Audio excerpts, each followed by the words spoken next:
얼마 전 넷플릭스에서 정말 대단한 인기를 누렸었던 시리즈가 있죠. 흑백 요리사입니다. 이 흑백 요리사가 대단한 외교적 성과를 거두었다. 저만 그렇게 생각하는 걸까요?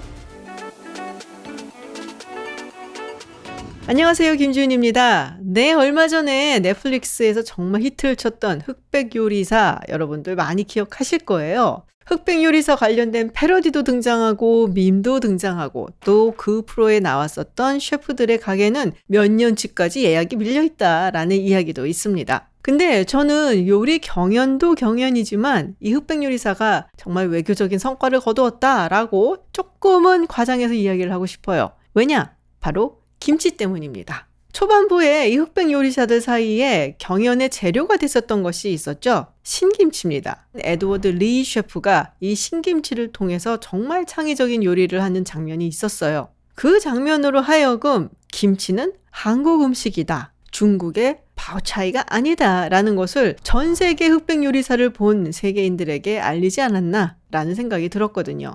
이렇게 음식을 통해서 외교인 듯 외교 아닌 외교를 하는 것, 이것을 두고 일컫는 말이 있죠. 가스트로 디플로마시. 이 가스트로 디플로마시, 미식 외교는 2002년 영국의 유력한 시사 잡지인 이코노미스트에서 처음으로 사용을 했는데요. 그 당시에 이코노미스트는 태국의 글로벌 타이 이니셔티브를 두고 했었던 말입니다. 태국은 정말 놀거리도 많고 먹을거리도 많고 그런 대표적인 관광지인데요. 근데 그 당시에는 조금 불명예스러운 오명이 있었어요. 매춘 관광지라는 것이었죠. 이런 이미지를 탈피하기 위해서 태국 정부는 상당히 노력을 했는데요. 그 중에 나온 아이디어가 미식 관광지로 태국을 탈바꿈하자라는 거였습니다. 그러면서 태국 정부는 2002년에 전 세계 태국 레스토랑을 당시 5,500개에서 8,000개로 늘리기로 목표를 삼았고요. 태국 레스토랑에서 사용되는 재료들은 모두 태국에서 수입을 하고 그리고 태국 요리사를 데리고 가서 직접 요리를 하게 하고 또 식기라든지 이런 것도 모두 태국에서 직접 가지고 간 것들을 사용하게 하면 이런 태국 음식 레스토랑에는 타이 셀렉트라는 인증 마크를 부여를 했습니다.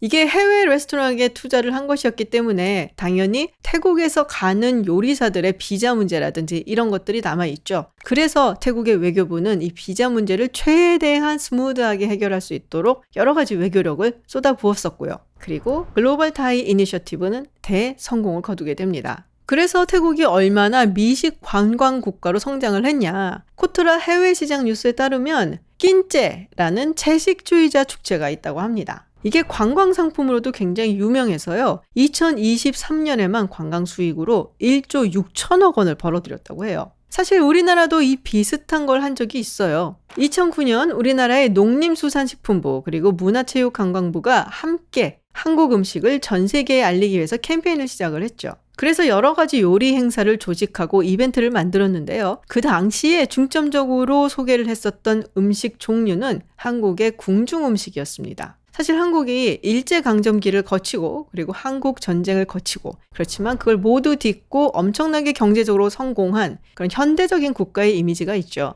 그런데 사실 한국에는 이보다 훨씬 길고 그리고 굉장히 풍부한 역사와 문화가 있다라는 점을 강조를 하기 위해서 일부러 궁중 음식을 선택했다라는 얘기가 있습니다.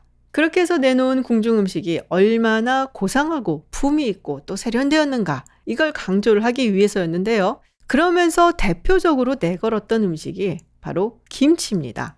가스트로 디플로마시는 그 국가의 음식 그리고 음식 문화를 소개를 하면서 그 국가의 위상도 높이고 그리고 호감을 얻는 일종의 소프트 외교 중에 한 방식입니다. 누군가는 위를 통해서 마음과 생각을 얻는 것이다 라고도 표현을 하더라고요. 사실 이런 방식의 외교는 꽤 오래됐죠. 디너 테이블 위에서 외교가 펼쳐지는 것은 상당히 흔한데요. 1972년 리처드 닉슨 대통령이 중국을 방문을 해서 이른바 대땅뜨 시대를 열게 됐죠. 그때 당시에 닉슨 대통령 그리고 존 라이 총리가 함께 만찬을 하는 장면이 있는데요. 이때 닉슨 대통령이 젓가락을 사용을 합니다. 사실 지금이야 젓가락을 사용하는 서양 사람들 굉장히 많죠. 근데 그때만 해도 젓가락으로 음식을 먹는다는 것이 약간은 생소한 그런 시기였거든요. 그래서 사실 그때 당시 만찬에서의 젓가락을 들고 있는 닉슨 대통령의 사진은 상당히 임팩트가 있었다라고 이야기를 합니다. 음식을 통해서 정체성을 나타내는 외교 방식도 있는데요. 대만이 바로 그런 케이스입니다. 우리나라에서도 대만으로 식도락 여행 가시는 분들 굉장히 많으시죠. 근데 대만 같은 경우는 중국 음식이라는 세계인에게 너무나 잘 알려진 미식 속에서 대만만의 정체성을 보여주는 방식을 택하고 있죠. 어떻게 보면은 익숙함 속에서 대만만이 가지는 캐릭터를 보여준다고 할 수 있는데요. 굉장히 미묘하고 첨예한 국제관계를 음식이라는 좀 덜 갈등적인 요소를 통해서 풀어낸 방식이다라고 할 수 있습니다. 사실 이런 이야기들은 정치적인 것이지만 경제적인 이유 때문에 음식을 이용하는 경우도 굉장히 많습니다. 전 세계 식도락 도시를 꼽을 때 꼭 들어가는 도시 중에 하나가 바로 페루의 리마입니다. 페루 정부는 공공기관 그리고 민간기관이 함께 협력을 해서 마르카 페루라는 브랜드를 만들고 국제행사라든지 영화, 다큐멘터리를 제작을 해서 페루 음식을 홍보를 했죠. 그래서 실질적으로 페루의 요식 산업을 성장으로 이끌기도 했습니다. 최근에 정말 핫했던 곳은 덴마크인데요. 이른바 뉴 노르딕이라는 음식 트렌드를 이끌면서 정말 식도락가들의 성지가 되기도 했죠. 많은 사람들이 이 뉴 노르딕의 원조를 찾아서 덴마크를 찾아오곤 했고요. 그래서 당연히 관광 수입도 짭짤했다라는 얘기가 있습니다. 이제는 유네스코가 음식과 요리 방식 등을 무형문화유산으로 기재를 하고 있습니다. 우리나라는 당연히 2013년 김장을 등재했습니다. 김치도 우리나라의 음식이고 그리고 김치를 만드는 김장이라는 과정도 굉장히 독특한 우리만의 문화라는 것이죠. 자, 우리가 중국에서 김치를 두고 파오차이다, 자기네 것이다 라고 주장을 할 때 그냥 화가 나는 게 아니라 정말 분노를 했잖아요. 자, 이 분노의 원천이 뭐냐? 사실은 음식은 그냥 먹는 것 이상의 의미를 가지기 때문이죠. 바로 음식은 우리의 정체성과 맞닿아 있기 때문이에요.